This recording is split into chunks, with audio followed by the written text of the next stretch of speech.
Goblin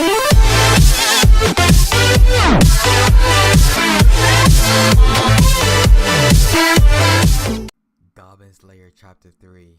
And while the translation for this chapter came out really quick, like literally a day, maybe 2 days later. Anyway, you found that the Goblin Slayer went through a pretty traumatic past, like I said before in my previous reviews. Apparently, he watched in silence as his sister got abused and raped by the goblins. He stayed silent because if he made a noise, they would have killed him. And that rage and hatred towards the goblins pushed him to become the person he is now. To the point that we find out really why he wished to exterminate all goblins. He picked up a weapon, he trained, he matured, he found ways to get better, and he even experimented with them to find out the best ways to kill them and eradicate them. Days passed to months, then years. Then eventually, he came to enjoy the bloodbath and the slaughter he does after every killing. Eventually, I think you'll need a partner or a group of people, which I think is for this genre you'll eventually have, to simmer him down so it doesn't go full chaotic evil or go way left wing in evil territories. And also, a childhood friend.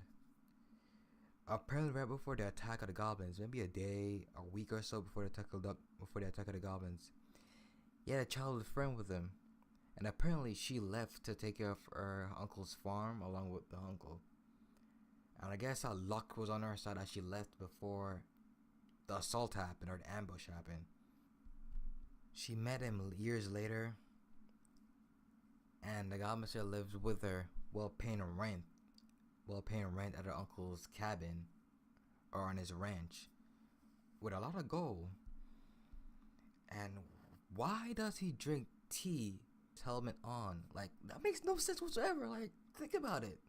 Nothing makes sense with that. Anyway, he's a silver rank. I know that's in the highest rank, maybe the second or third to the highest rank in this universe or in a guild.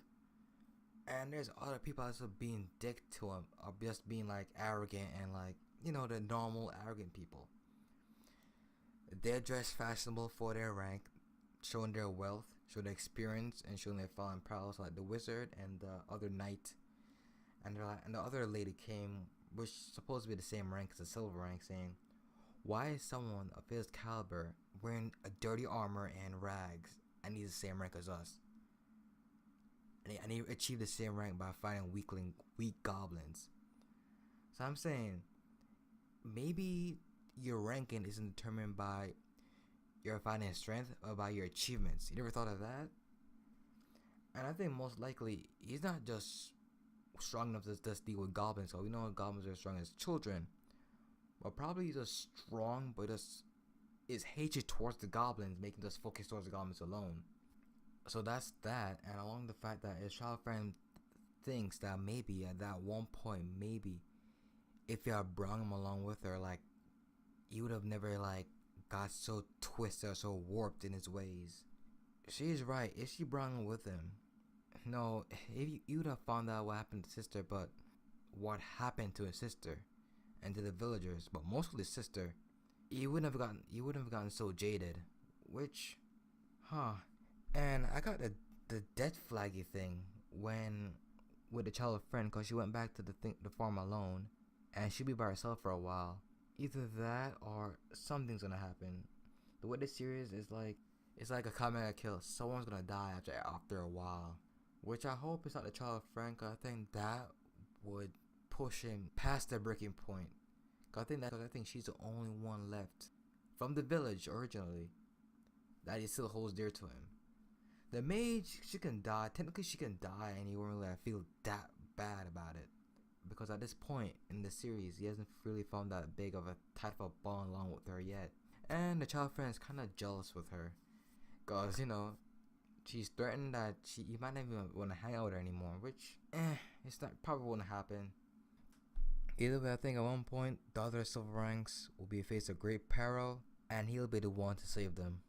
It really will be. There has to be at least one more girl in this series that's gonna fall alongside them. Someone got like power and she can defend herself. But anyway, those, and I guess the fan service in the first part, like the first 2 pages were okay, as long as they didn't go overboard.